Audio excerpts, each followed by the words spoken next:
ಈ ವಿಡಿಯೋದಲ್ಲಿ ನೋಡಲಿಕ್ಕಿರೋದು ಲೇಯರ್ಗಳಿಗೆ layer style ಹೇಗೆ ಆ್ಯಡ್ ಮಾಡೋದು ಎಂದಾಗಿದೆ. ಈ ವಿಡಿಯೋದಲ್ಲಿ ನಾವು ನೋಡಲಿಕ್ಕಿರೋದು ಒಂದು ಟೆಕ್ಸ್ಟ್ ಲೇಯರ್ಗಾಗಲಿ ಅದೇ ಥರ ಒಂದು ಶೇಪ್ ಲೇಯರ್ಗಾಗಲಿ ಹೇಗೆ ನಾವು ಲೇಯರ್ ಸ್ಟೈಲ್ ಆ್ಯಡ್ ಮಾಡ್ಬೋದು ಎಂದು ಆಗಿರುತ್ತೆ ನೋಡಲಿಕ್ಕಿರೋದು. ಅದಕ್ಕೋಸ್ಕರ ಇಲ್ಲಿ ನಾನು 2 ಲೇಯರ್ ಆ್ಯಡ್ ಮಾಡಿದ್ದೇನೆ, ಒಂದು ಟೆಕ್ಸ್ಟ್ ಲೇಯರ್ ಅದೇ ಥರ ಒಂದು ಶೇಪ್ ಲೇಯರ್. ಮೊದಲಿಗಾಗಿ ಈ ಟೆಕ್ಸ್ಟ್ ಲೇಯರಿಗೆ ಹೇಗೆ ನಮಗೆ ಒಂದು ಲೇಯರ್ ಸ್ಟೈಲ್ ಆ್ಯಡ್ ಮಾಡ್ಬೋದು ಎಂದು ನಾವು ನೋಡೋಣ. ಅದಕ್ಕೋಸ್ಕರ ಇಲ್ಲಿ ಟೆಕ್ಸ್ಟ್ ಲೇಯರ್ ಸೆಲೆಕ್ಟ್ ಮಾಡಿ ರೈಟ್ ಕ್ಲಿಕ್ ಮಾಡಿದರೆ ನಮಗೆ ಇದರಲ್ಲಿ ತುಂಬ ಆಪ್ಷನ್ಗಳು ಕಾಣಲಿಕ್ಕೆ ಸಾಧ್ಯ ಆಗುತ್ತೆ.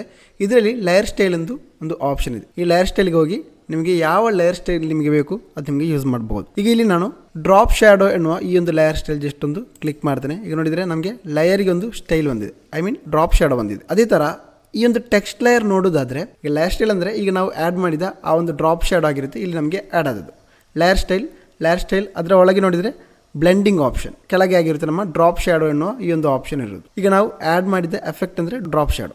ಈ ಒಂದು ಡ್ರಾಪ್ ಶ್ಯಾಡೋ ಅನ್ನೋ ಈ ಒಂದು ಆರೋ ಮಾರ್ಕ್ ಎಷ್ಟು ಎನೇಬಲ್ ಮಾಡ್ತೇನೆ. ಇದರ ಒಳಗೆ ನೋಡಿದರೆ ನಮಗೆ ತುಂಬ ಪ್ರಾಪರ್ಟಿಗಳಿವೆ. ನಿಮಗೆ ಯಾವುದು ಬೇಕಾದ್ರೆ ನಿಮಗೆ ಇದರಲ್ಲಿ ಅಡ್ಜಸ್ಟ್ ಮಾಡ್ಕೋಬೋದು. ನಿಮಗೆ ಕಲರ್ ಬೇಕಾದರೆ ನಿಮಗೆ ಕಲರ್ ಕೂಡ ಅಡ್ಜಸ್ಟ್ ಮಾಡ್ಕೋಬೋದು.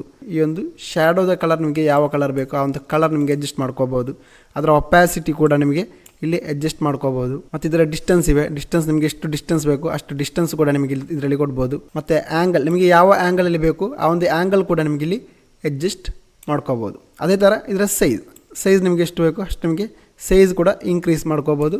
ಸ್ಪ್ರೆಡ್ ಎಷ್ಟು ಬೇಕು ಅಷ್ಟು ನಿಮಗೆ ಸ್ಪ್ರೆಡ್ ಕೂಡ ನಿಮಗೆ ಇಲ್ಲಿ ಮಾಡ್ಕೋಬೋದು. ಮತ್ತಿರೋ ಆಪ್ಷನ್ ಅಂದರೆ ನಿಮಗೆ ನಾಯ್ಸ್ ಬೇಕು ಅಂದರೆ ನಿಮಗೆ ಏನು ಮಾಡ್ಬೋದು, ಈ ಒಂದು ನಾಯ್ಸ್ ನಿಮಗೆ ಇನ್ಕ್ರೀಸ್ ಮಾಡಿ ಕೊಟ್ಟರೆ ಸಾಕಾಗುತ್ತೆ. ಇದಾಗಿರುತ್ತೆ ನಮ್ಮ ಈ ಒಂದು ಡ್ರಾಪ್ ಶ್ಯಾಡೋ ಅನ್ನೋ ಆಪ್ಷನ್. ಈಗ ಇದು ನನಗೆ ಬೇಡ, ಸೊ ಡಿಲೀಟ್ ಮಾಡ್ತೇನೆ. ಅದೇ ರೈಟ್ ಕ್ಲಿಕ್ ಲೇಯರ್ ಸ್ಟೈಲ್ ನಂತರ ಇರೋದು ಇನ್ನರ್ ಶ್ಯಾಡೋ ಕೂಡ ಸೇಮ್ ಮೆಥಡ್. ಡ್ರಾಪ್ ಶ್ಯಾಡೋ ಅಂದರೆ ನಮಗೆ ಹೊರಗೆ ಕಾಣುವ ಒಂದು ಶ್ಯಾಡೋ ಆಗಿರುತ್ತೆ. ಇನ್ನರ್ ಶ್ಯಾಡೋ ಅಂದರೆ ಈ ಟೆಕ್ಸ್ಟಿನ ಒಳಗೆ ಕಾಣುವ ಒಂದು ಶ್ಯಾಡೋ ಆಗಿರುತ್ತೆ. ಇದರಲ್ಲಿ ಕೂಡ ನಮಗೆ ಸೇಮ್ ಪ್ರಾಪರ್ಟಿಗಳಾಗಿರುತ್ತೆ ನಮಗೆ ಕಾಣಲಿಕ್ಕೆ ಸಿಗೋದು. ಡಿಸ್ಟೆನ್ಸ್ ಕೂಡ ನಮಗೆ ಇನ್ಕ್ರೀಸ್ ಮಾಡ್ಕೋಬೋದು. ಅದೇ ಥರ ಆ್ಯಂಗಲ್ ಕೂಡ ನಮಗೆ ಅಡ್ಜಸ್ಟ್ ಮಾಡ್ಕೋಬೋದು. ಒಪ್ಯಾಸಿಟಿ ಕೂಡ ನಮಗೆ ಅಡ್ಜಸ್ಟ್ ಮಾಡ್ಕೋಬೋದು. ಸೈಜ್ ಕೂಡ ನಮಗೆ ಅಡ್ಜಸ್ಟ್ ಮಾಡ್ಕೋಬೋದು. ಅದೇ ನಾವು ಈ ಒಂದು ಶೇಪ್ ಲೇಯರ್ಗೆ ನೋಡೋದಾದರೆ ನಾನು ಇದಕ್ಕೆ ಕೂಡ ಒಂದು ಲೇಯರ್ ಸ್ಟೈಲ್ ನಾನು ಆ್ಯಡ್ ಮಾಡ್ತೇನೆ. Right click layer style. ಇದರಲ್ಲಿ ನಾವು ಬಿವೆಲ್ ಆ್ಯಂಡ್ ಎಂಬೋಸ್ ಈ ಒಂದು ಲೇಯರ್ ಸ್ಟೈಲ್ ನಾವು ಜಸ್ಟ್ ಒಂದು ಆ್ಯಡ್ ಮಾಡೋಣ. ಈಗ ನೋಡಿದರೆ ಕಂಟೆಂಟ್ಸ್ ಇದರೊಳಗೆಲ್ಲ ನಮಗೆ ಕೆಳಗೆ ನೋಡಿದರೆ layer style blending option bevel and emboss ಈ ಒಂದು ಆರೋ ಮಾರ್ಕ್ ಜಸ್ಟ್ ಎನೇಬಲ್ ಮಾಡುವಾಗ ಇದರ ಪ್ರಾಪರ್ಟೀಸ್ ನಮಗೆ ಇಲ್ಲಿ ಕಾಣ್ಬೋದು. ಇದರ ಡೆಪ್ತ್ ಆಗಿರಲಿ, ಡೈರೆಕ್ಷನ್ ಆಗಿರಲಿ, ಸೈಜ್, ಸಾಫ್ಟೆನ್, ಅದೇ ಥರ ಆ್ಯಂಗಲ್, ಈ ಥರ ನಮಗೆ ತುಂಬ ಪ್ರಾಪರ್ಟಿಗಳಿವೆ.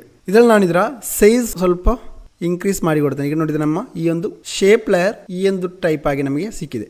ನಮಗೆ ಆ್ಯಂಗಲ್ ಬೇಕಾದ್ರೆ ನಮ್ಗೆ ಏನು ಮಾಡ್ಬೋದು, ಆ್ಯಂಗಲ್ ಕೂಡ ನಮಗೆ ಚೇಂಜ್ ಮಾಡ್ಕೋಬೋದು. ಈಗ ನಾನು ಆ್ಯಂಗಲ್ ಚೇಂಜ್ ಮಾಡ್ತೇನೆ. ಈಗ ನೋಡಿದರೆ ಈ ಥರ ಆಗಿರುತ್ತೆ ನಮ್ಮ ಆ್ಯಂಗಲ್ ಚೇಂಜ್ ಆಗೋದು. ಅದೇ ಥರ ಇಲ್ಲಿ ಲೆಫ್ಟ್ ಸೈಡ್ ನೋಡೋದಾದರೆ ನಮಗೆ ತುಂಬ ಕೀ ಫ್ರೇಮ್ಗಳು ಕಾಣಲಿಕ್ಕೆ ಸಾಧ್ಯ ಆಗುತ್ತೆ. ಈ ಒಂದು ಐಕಾನ್ ಯಾವ ಪ್ರಾಪರ್ಟಿಗಳಲ್ಲಿ ಇವೆ ಆ ಒಂದು ಪ್ರಾಪರ್ಟಿ ಎಲ್ಲ ನಮಗೆ ಆ್ಯನಿಮೇಟ್ ಮಾಡ್ಕೋಬೋದು. ಈಗ ಏನಂದರೆ ಈ ಒಂದು ಸೈಜ್ ನಾನು ಏನು ಮಾಡ್ತೇನೆ ಅಂದರೆ 3 ಸೆಕೆಂಡಲ್ಲಿ ಈ ಸೈಜ್ ಅನ್ನೋದು ಒಂದು ಕೀ ಫ್ರೇಮ್ ಆ್ಯಡ್ ಮಾಡ್ತೇನೆ. ಅದೇ ಥರ ಫಸ್ಟ್ ಫ್ರೇಮಿಗೆ ಒಂದು ಇದರ ಸೈಜ್ ಅನ್ನೋದು ಇಲ್ಲಿ ನಾನು 57 ಇರೋದು 0 ಮಾಡಿ ಎಂಟರ್ ಕೊಡ್ತೇನೆ. ಈಗ ನೋಡಿದರೆ ನಮಗೆ ಇಲ್ಲಿ ಈ ಒಂದು ಸೈಜಿಗೆ ಇನ್ಕ್ರೀಸ್ ಆಗಿಲ್ಲ. ಪ್ಲೇ ಮಾಡುವ ಸಮಯದಲ್ಲಿ ನಮಗಿದು ಇನ್ಕ್ರೀಸ್ ಆಗುತ್ತಾ ಬರುತ್ತೆ.